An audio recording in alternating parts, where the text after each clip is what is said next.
keyword searching. This is a very particular part of your research. There's a lot of other pieces that we may not cover today. So I just really want to emphasize that if you have any questions, to ask them now or as we go along. But if you're looking for any further information or there's another part of research that you'd like to know about, please reach out to one of the librarians. We're very happy to help. You can find our contact information on the library webpage, which I'll show you, but please just feel free to drop anyone an email or a phone call. So we'll get started. So we are going to talk today about how to get help. Then we're going to talk about using keyword searching in our library catalog versus when to use keyword searching in the databases. And then at the end, we're going to run through a few of our other services. We're going to move pretty quickly through things, so please let me know if you have any questions. So let's start with how to get to the website. The school has a new website, which looks great, and in order to get to the library, you just want to scroll all the way to the bottom, or right here under library. Then you'll notice that there are a few campuses that you can click on. All of us, each have our own web page for each campus library, but we share resources. So really in the end, it doesn't matter where you go. You'll end up in our website. We all share electronic resources. We're going to start by searching the library catalog, which is this box here. You'll notice this same search box at a few pages in the library website. The same box is going to search the same thing. This is where you're going to search all of our library databases.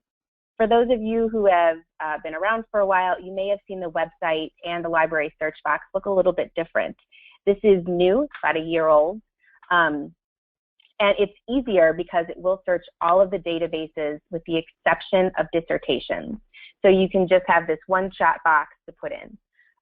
So we're going to do a search, start a little basic here, some stuff about cats. I like cats. Librarians, a little stereotypical, but that's okay. So you're going to get this long list of things. It's going to be a little bit of everything in here. Books, ebooks, articles, journals, videos. You can filter here on the left-hand side. There's some nice options here. Oops. Sorry, I'm going to move my GoToMeeting piece so I can scroll. So you can see all of the filters that are here. This list is organized first by relevance and then by what the library owns. And you can change that over here on the sort by drop down. If it doesn't matter to you whether or not we have access to it, you can go ahead and change that to relevance only. This is a really good option for folks who are working on their dissertation, because you're going to want to be digging into research beyond what is just within the walls of our institution.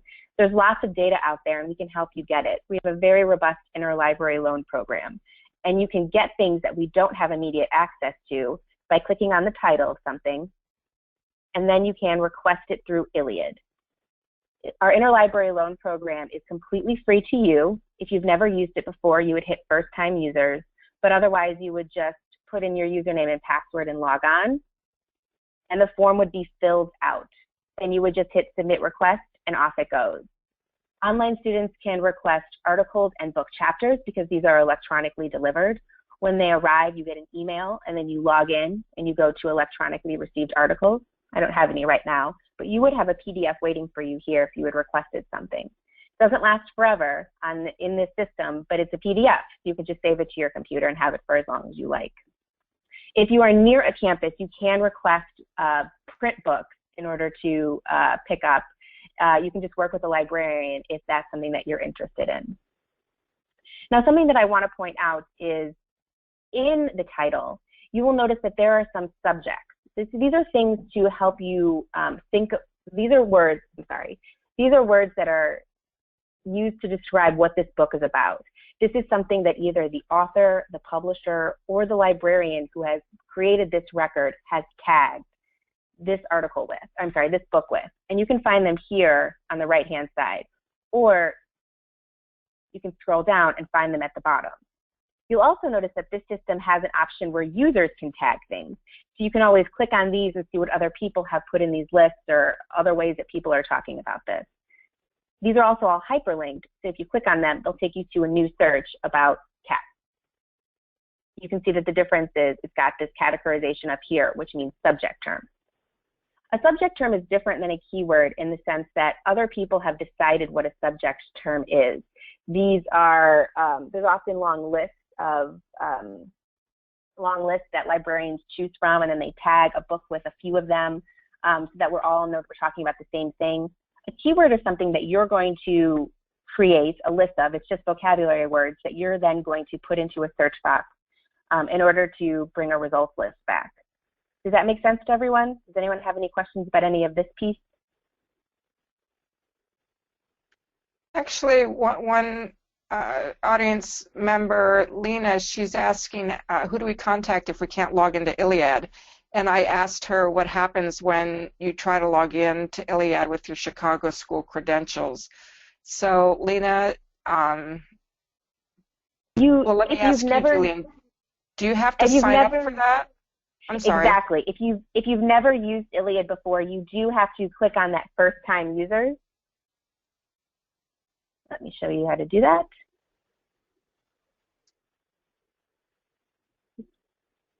Sorry, one second. Request item through Iliad. Trying to say that I've already requested it. Oh, sorry. Let me log out. This is the page that you'll get. If you've never used Iliad before, you do have to create an account. You can just click on this first time users, and then you can put your username and password, or I'm sorry, and then you can fill out the form, and then you would be able to just put in your username and password. The reason why it doesn't automatically have your Chicago school stuff is because it's another layer on top of your Chicago school credentials. It's going to be something that you can save specific data in. So it's something that only you have access to. If you're still having problems, you can contact one of the librarians and we can troubleshoot. It may be an issue with your password or something like that. Does that help, Luna? She's saying yes, well, she typed yes, thank you. Thank you, Jillian. Okay, great, wonderful. All right, so we're gonna move on. So like I said, the library catalog searches all of our databases with the exception of our dissertation. So the question remains, when would you use the databases? I think the database is really great for strengthening a keyword search. As you go through the research process, there's lots of pieces to think about. You need to know the technical skills, right? Where do you go for resources? How do you actually generate references, things like that. And then there's the strategy piece of it, really being thoughtful about the places that you're accessing information and the words that you're using. And I think that the words you use are the most important part of your research. I recommend that you keep a list of your search terms, that you make a list at the beginning of some basic words that describe your problem statement, and then you go through the next steps that we'll go through together, and you'll keep adding to that keyword list as you go. You should be broadening your keyword search and narrowing it at times depending on where you are in your dissertation process. And you should think about doing this on a micro level for even your smaller papers and classwork. In order to access our databases, you can just come to this Find Books, Media, and Articles page and go to Find Articles and Journals. You scroll down, here in the center are our 3 largest databases. SAGE is technically our largest, but I like to start with EPSCO because I think it has the best bells and whistles for really being thoughtful about your research. This page is just saying that it's going to search all of these sub-databases. We're going to hit Continue. And then we can just put in a search. So let's just start with higher education. And this is a search I did with someone earlier, international students. So I'm looking for information about international students in higher education. You'll see I got a list of 61,000 results. That's quite a bit. So as we scroll down, we have some limiters here on the left-hand side, similar to the catalog. We can limit by peer-reviewed journal. We can change the date. So I'm going to go ahead and do that. Oftentimes, that's where our research starts. We want to have some peer-reviewed articles, and we want them to be within the last 5 years. Oh, jumping the gun.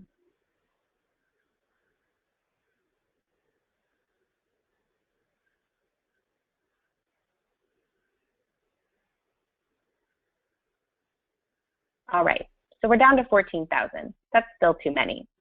What we can do is scroll down, and here on the left are some more filters. And I want to point out subject, thesaurus term, subject major heading, subject, and classification. These are the three ways that you can kind of take a look at how many other people are, or what vocabulary other people are using that compares to your topic. So if you break this out, you can see of our 14,000 results, 598 articles include the term foreign students.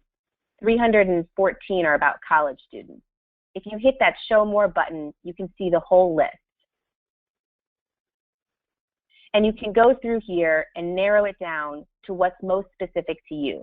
You can also then think about other words that people are using, right? So if we're interested in higher education, some people may specifically say university or college. You'll notice that they're saying foreign students instead of international students. Some of them aren't saying students at all. They're talking about adults, the young adults, that kind of thing. So these are words that we would continue to add to our list of keywords in order to make sure that we're searching across all of the terms to make sure that we're getting the most thorough research that we can. Major heading is going to be similar. So is subject. These are going to continue to get even more specific. And then if we scroll down, classification is going to be the most macro level. This is going to be taking a step back and taking a look at some of the larger categories that these articles fit into. Does anyone have any questions about this? I think this is a really great step in research. Once you have a problem statement, you're kind of maybe early in developing that, you've done some research, to come here and do this step. That way you can really get a sense of what other people, how other people are talking about the same topic as you, where there are some gaps in the research and where there's a lot of overlap in the research. Hi, Jillian. I do have a couple questions. Great. Some good questions. This is from Aaron. Does the library have access with international libraries when searching for research that is non-Western? Hope that makes sense. Great question. Great question. So we subscribe to hundreds of databases, and these have thousands of sub-databases in them, which have hundreds of thousands of journals. Some of these are in other languages. They're from other places. However, we do default, we have a predominance of English language journals. That does have a specific spin to it. What I would recommend doing is if you are specifically looking for journals from another country is, number one, to be prepared that they most likely will not be in English. If you do read or write in that other language and you're able to search for them, I would recommend going to Sage. We'll get to that in a little bit, and we'll kind of show you some tips and tricks for searching in there. I would also take a step back and go back to our library catalog. So our library catalog will search things. We're part of a consortium that is international. So if you are looking for things from other places, this is going to be a better place to find it. You can go to the advanced search, and you can specify your language. And there's a pretty long list here. So that way you can find things in that particular language. Does that answer your question, Aaron?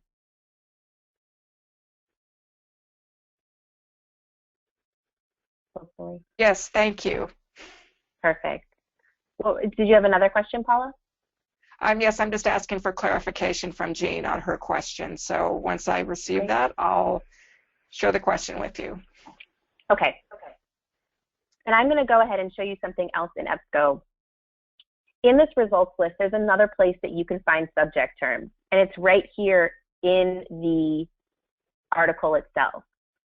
So you can see a list here, and as you scroll through your results list, you can kind of, obviously you're reading the titles to see whether or not they're relevant to what you're working on, but you can also take a look at the subject terms and kind of see, these will further explain what the article is about.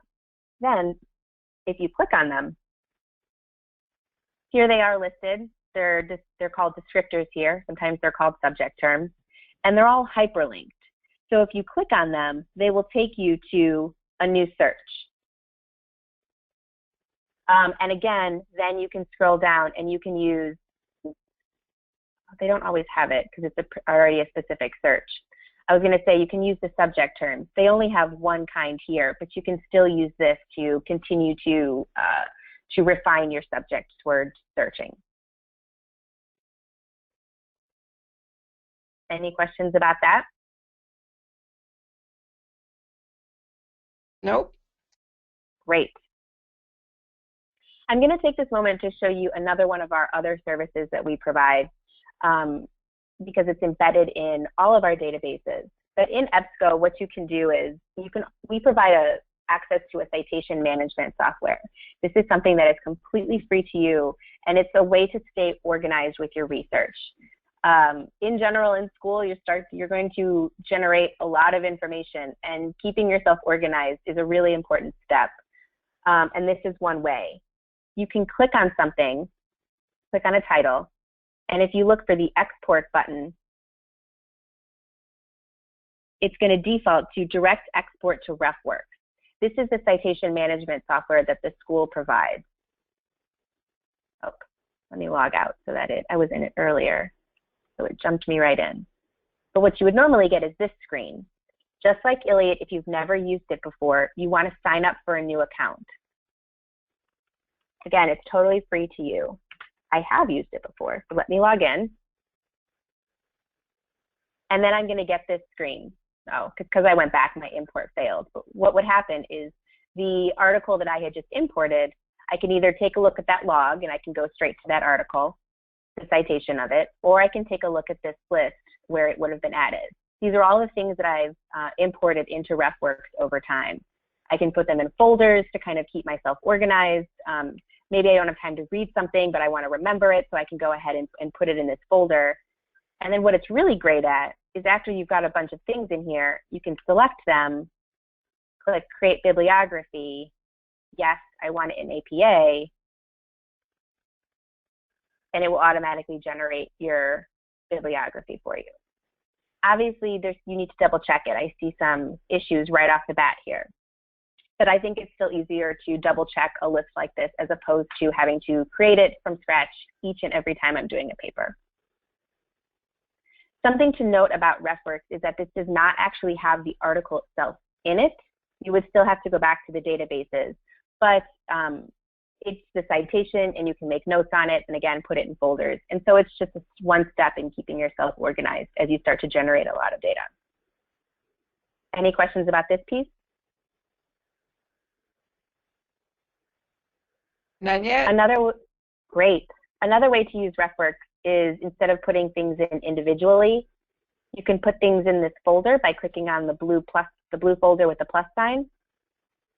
You do not have to be signed into EPSCO or anything like that. As long as you keep this tab open, you can access your folder. Once you close this tab or your browser, then unfortunately you will lose the things you put in the folder. But I just put a few things in here. I'm going to click on folder at the top of the page. Here's that stuff. Select them all. I can either email them to myself or I can batch export them and they'll come my way. I think that's a little bit easier. Jillian, does the reference list download to Word? So RefWorks does not have a Word plugin. There are citation management software that do. Mendeley is one of them. Mendeley, I want to say, is $10 a month, but it has a Word plugin. What I think is easier is, this is a little off topic, but I think this is really helpful, is if you're working in Word and you go to the References tab, and it looks a little different based on the version of Word that you have. A lot of people just will go ahead and insert a footnote or insert an endnote, depending on what style they're using. But if you make a mistake or you need to make a change or for some reason, you have to go through and manually change every single one of those notes. If you just insert a citation, you add a new source, you can fill out the information here.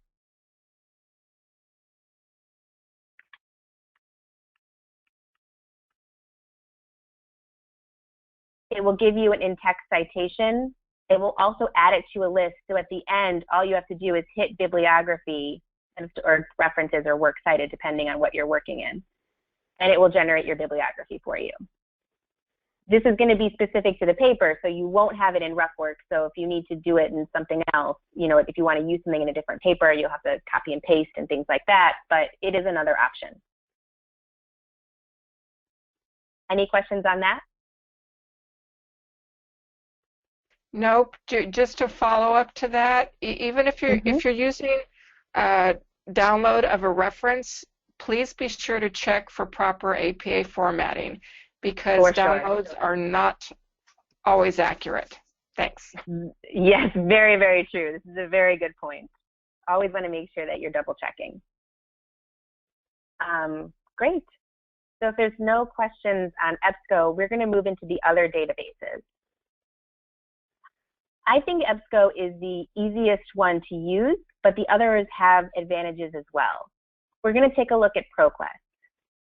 ProQuest is the world's largest dissertation publisher. They certainly publish ours. I want to say that they publish something like 700,000 a month. It's totally insane, the volume that they're doing. They're obviously putting out lots of new ones every year, but they're also going back and digitizing print ones from the past however long, right? I heard that they were working on some from the turn of the century, not that long ago. If you're interested in dissertations, this is where you have to go. These are not searchable in our library catalog. You can come in here and you can just type right into the box and then filter it that way, or you can click on dissertations and theses and go straight to that database. But what we can do is, in order to search for subject terms, we're really being thoughtful about all the different words that people are using. We come to this advanced search here. There are a couple of options. You have a thesaurus function that you can use here, or if you scroll down, you can look up subjects here. It'll give you a list.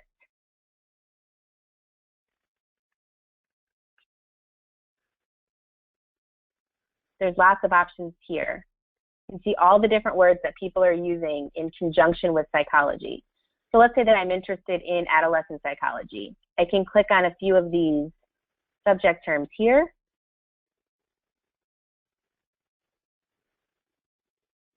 I can add them to my search. I can add more things in here to have a really specific search. But I can click this search button and I will get a list of all of these things. 1,300. Then, pretty similar to EPSCO, if you click on this title, you get into the document, it will give you some some subject terms here. And you can always click this and then go to search. It'll take you to a new search. You can also, if we take a step back, we go back to this results list, you scroll down, index term keyword. Similar to EPSCO, you can break it out, and you can take a look that of our list of 1,300 results, 15 specifically use the keyword adolescent psychology, a couple use resilience, academic achievement, and on and on. Any questions about this? Not now. Great. So we're going to go back to that advanced search, and we're going to take a look at the thesaurus. And I want to warn you, I was checking it earlier, and it seemed to have been down. It was having some server problems, so I hope it goes well. There are two options here. The MESH 2016 thesaurus is referring to medical subject headings. So that's something that you would use if you're doing a dissertation that's really specific to some medical terms. And particularly if you are thinking about perhaps a company or a type of drug or a program, anything that might have been have any sort of connection to a medical, I would recommend using this because there's lots of specific terms that people use, and this will help you make sure that you're covering your ground. So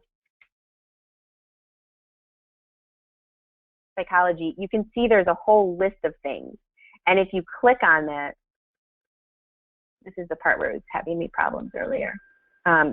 You should be able to add things to your search. You can either check the box. You can see I've got one term selected.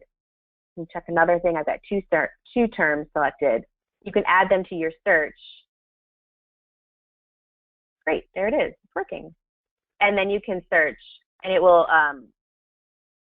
then search on these subject headings. Oh, because I still had my other stuff in there. There was nothing that's actually this specific. But this is another way to kind of think about the words that you're using. In terms of doing research, I always recommend starting broad and working your way more narrow. So often I meet with people and they have really specific questions that they're starting with, and they're frustrated because they haven't found anything yet. But it may not be a surprise that there aren't, 20 papers about, 6-year-olds with PTSD in a small town in Jamaica.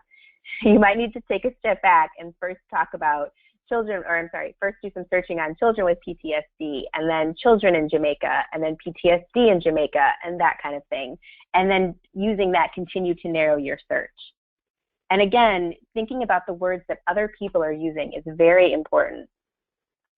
It may not be a word that you're using, and you don't have to use that in whatever you're working on, but even making sure that you're including the data is important. Does that make sense?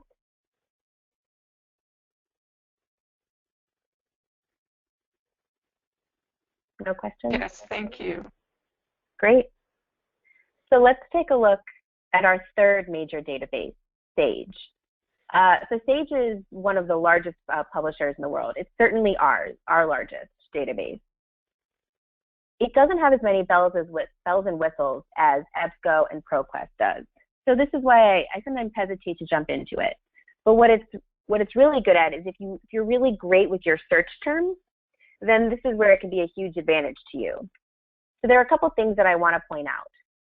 There are some things called Boolean operators. Some of you may have heard of these.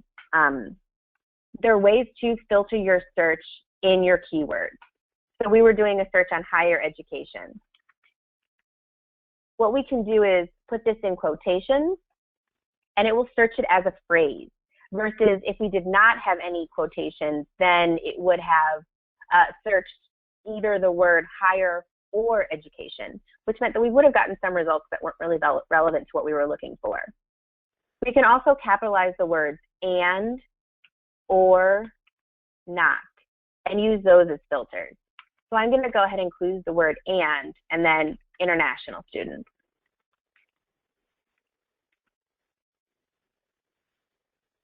And this will filter my results right in the words that I am searching. You can do this in the general internet search as well. So you can see I have 1,500 results. And these are going to be more specific to what I'm looking for. Now you'll notice that in Sage, there aren't those same filters that we saw in EPS Co and ProQuest. And that's what I mean. You have to be pretty confident in how you're, in your keyword searching and how you're layering things. What you can do is go to the advanced search here, and you can manipulate these in order to build really complex searches. So higher education and international students. You can say or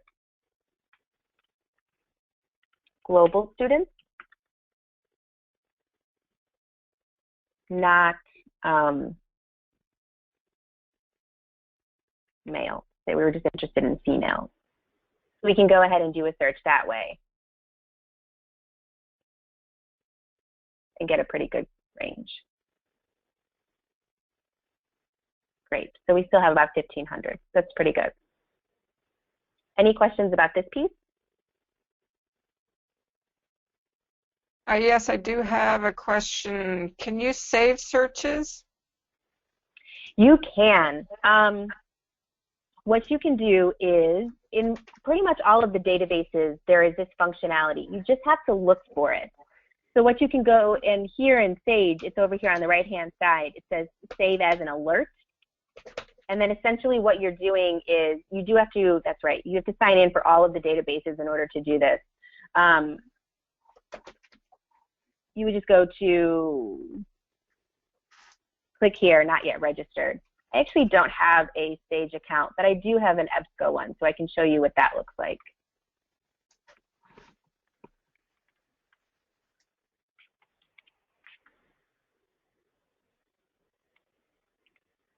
Okay.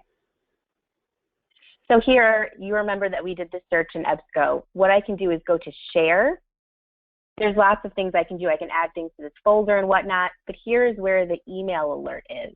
I also have it as a link, so I could always just save the link in a list and then make sure I'm checking those.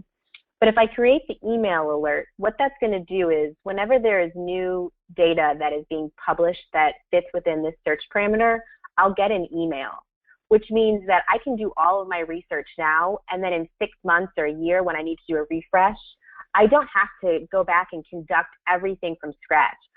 I will have been aggregating my data as it comes. You do have a frequency setting, so you can get it once a day, once a week, once a month, whatever works for you. You can also do this in Google. A lot of people have Google alerts set up. They're just capturing all data within, you know, a specific set of keywords that you put in. Any questions about this? I do have a question, but I'm asking again for clarification. So as soon as I receive that, I'll let you know. Thanks. Okay, great. That's a really good question about the alert. All right, I'm going to cancel this. So going back to Sage, something that Sage does do is based on your search results, it will also prompt journal titles. So we had searched something really specific. So shockingly, there was not something that had all of the words higher education, international students, global students, and not male in its title. So if we just search on higher education, and we click on this journal title results here, we can get a list of the journals within this database that are that include the words higher education. If you click on those, you can then run your keyword search directly here, search within this journal. This is a little bit more of a needle in a haystack, but I think it's a really great step for when you're trying to just grow your general knowledge about a subject, which you would be doing in a dissertation. You would just want to browse through some journals that you know are going to be relevant to your research. So doing something like this is going to be one piece of it. Any questions about that? Not right now. Perfect. So like I said at the beginning, when you're in the library catalog, which looks like this is where you're going to get access to things from all of our databases. You're going to want to be using the databases when you are when you're trying to tweak your keyword search, when you're really thinking about digging in a little bit deeper to your research. You want to really know what other people have, what other subject terms they've tagged their articles with, things like that. But when you're in these, you might be interested, let's say this article here, International Students' Perception of the Value of U.S. Higher Education. We don't have full text to it, but if you click on this, as opposed to copying and pasting this, as opposed to copying and pasting it, we have shortcuts built in.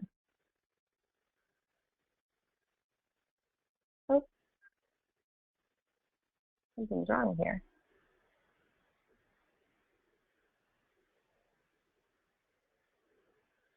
If you look for this check for full text button, if you click on this, it will search across all of our other databases and see if we have it somewhere.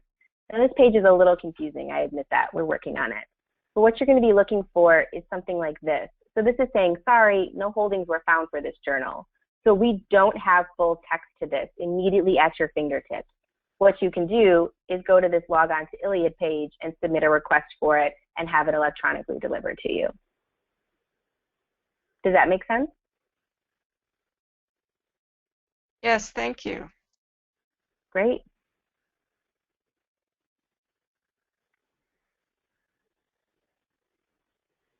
So the one last piece that I really wanted to talk about was basically about the website.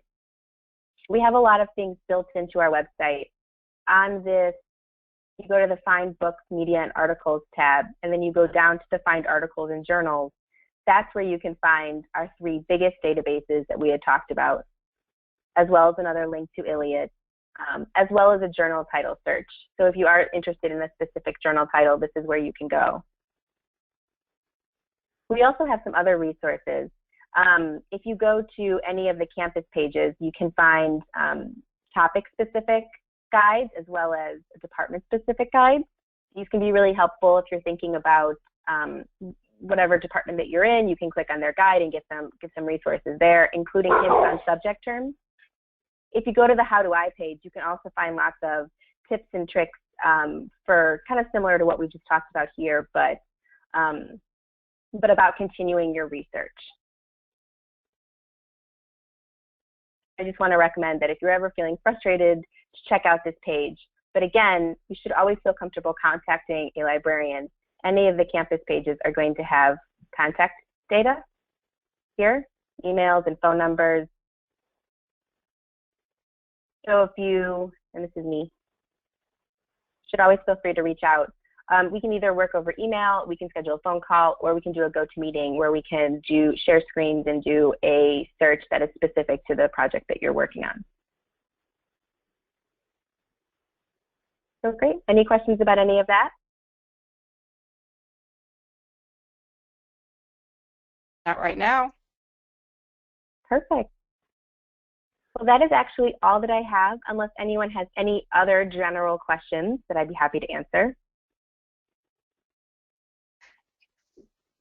Thank you, Jillian. Yes, if you have any final questions, please go ahead and type it into the chat box. If you have any comments to share, or even if you have any tips that you would like to share, please type them in, because we do have a few more minutes to go. So, Jillian, how long does it typically take from the time somebody submits an ILLiad request to receiving the article? Articles are typically delivered within a few hours to a day or so. Book chapters typically take a couple of days because the lending library has to pull it off the shelf and make a scan of it and email it over. Print books can take a few days up to a week or so to arrive. The longest that I ever saw something take was a book from the 1800s, came from Hawaii, and it took 10 days. Oh, well, that makes sense. I know when I've used ILLiad, I get responses from the library like within 24 hours. It's just wonderful. Yeah. Our student workers do a great job. They're so fabulous. They really do. Here's a question from Jean. Can you show us how to do a search and cross-search between saved searches? I don't think you mean in like, for example, in EPSCO, if you've saved a search, what do you mean by cross-search? To see if there's anything new that's come out?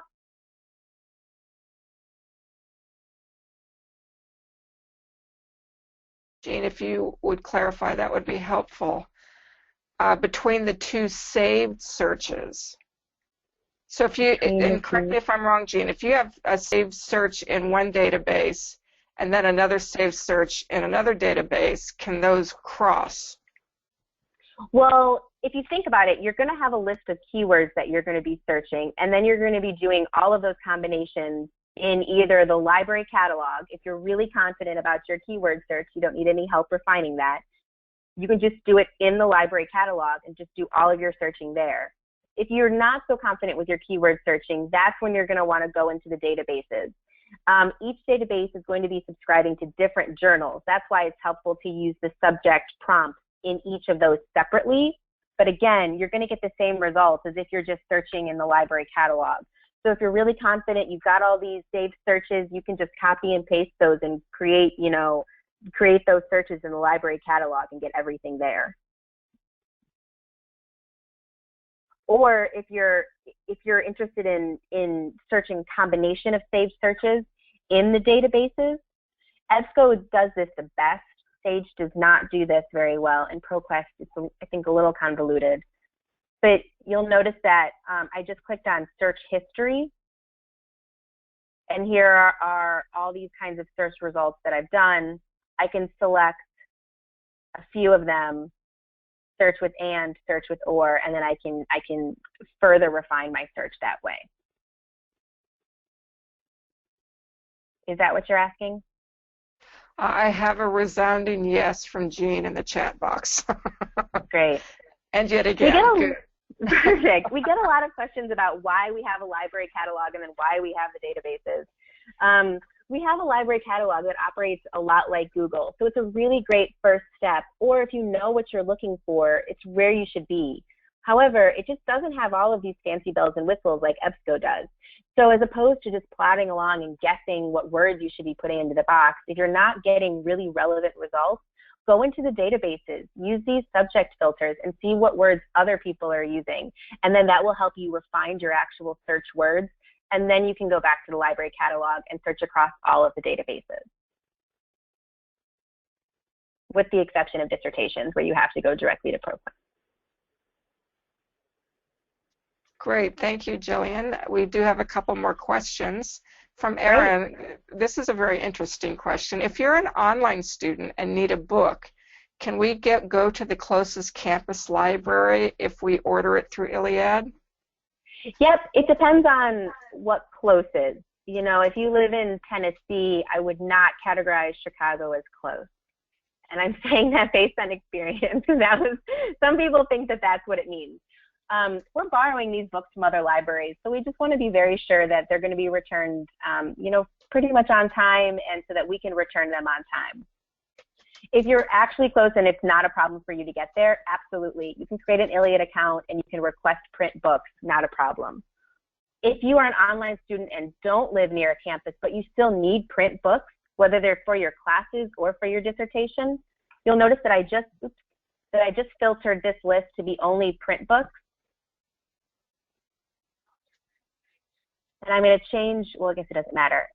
So if you click on this title, this is something that's at the Chicago campus. However, here in the center, there's this find it in libraries globally. You can break it out. So I live in San Francisco. This is my zip code. I know that I can go get this book at the San Francisco Public Library. There are other places, right? So UC Berkeley, Stanford, I don't go to either of those schools, so I may not be able to go in and actually check it out, but I can certainly call them and see if they have day privileges or friends of the library. Maybe I can go in and use it on campus and make some photocopies, that kind of thing, even if I can't fully check it out.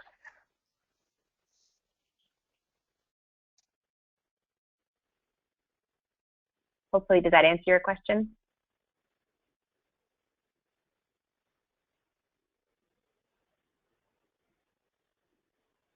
I do have a couple comments from Eileen. Thank you, very informative. From Daniel, just to thank you for my local librarian, Avril. I had done some preliminary searches related to my prospective dissertation. I found nothing relevant. My department chair recommended meeting with Avril. When we met, she said our goal was to find 15 relevant documents. I was doubtful, but amazingly, she helped me find 15 relevant documents starting points for my lit review.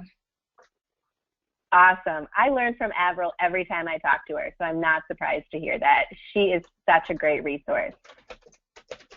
I hope that folks, I mean, it's great to sit in on these webinars and things, but if you're ever having any hesitation with your research, definitely reach out to a librarian. We're really more than happy to have one-on-one meetings with you.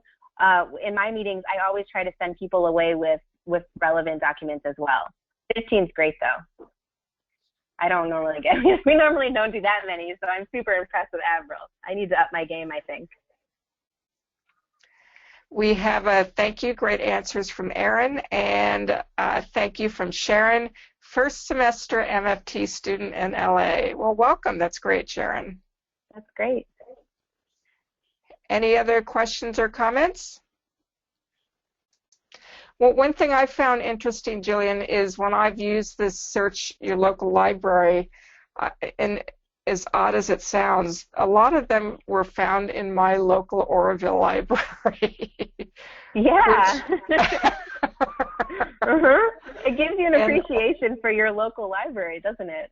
Yes, yes, because it really isn't that big. So, you know, we've got Chico State not too far away from Oroville, and a lot of them aren't even there. They're in the Oroville library. So it's kind of nice to go in and be able to find them there. Because we need to remember we cannot find everything online. Well, and also remember that a lot of your public libraries or local libraries will have their own interlibrary program. So if you do need a print book and they don't have it, you can always go in and ask them what the options are. And chances are they'll track it down and have it sent to them for you. Great point. And yes, do check with your library. I know the Oroville Library. I can have them order a book from anywhere in the United States for free and have it sent to me. So I don't know if it's like that for every county, but it is for Butte County in California. But that's a nice service that they provide. So don't rule out your local libraries. Also remember that public... LA County does the same. Most places do. Yeah. Well, also good. Remember that public universities have a service to students as well. And so if there's ever a particular journal or database that we do not have immediate access to, that public libraries, chances are you'd be able to use it there, even if you can't check it out. This is particularly important for business-focused students. There are, specific, like for example, the Bloomberg terminals. If you're ever interested in an organization finding out all of their financial data, that's proprietary software, and you often have to go to a library to use that stuff there. Your odds are better at a public library. Great tips and tricks. Any other questions or comments? So you live in San Francisco, Jillian? Yep, but my aunt lives up in Chico, up by you. So I go see her sometime. Yep. Oh, okay. Lena says, thanks so much. Thank you all for attending. She typed it. Yeah, we had a nice turnout. We had about 25 people, so thank you, everybody, for attending the webinar. They're so helpful. And if Ellen Grant didn't force me to facilitate them, I'd still attend. That was a test to see if Ellen was still listening to me. Okay, if there are no more questions or comments, any final words, Gillian? No, just to reach out to the librarians if you have any questions. Yes, do. Trust me, they're very helpful. Everything about the library is wonderful. So thank you again, Gillian, for your time. Thank you, Professor Grant, for arranging these. You certainly find some great people and topics for these webinars to help all of us. And thank you to everybody Paula. for attending. Yep, thank you, everyone. Thank you, Paula. You're welcome. Have a good evening, everyone. Stay warm. Bye-bye. Good night.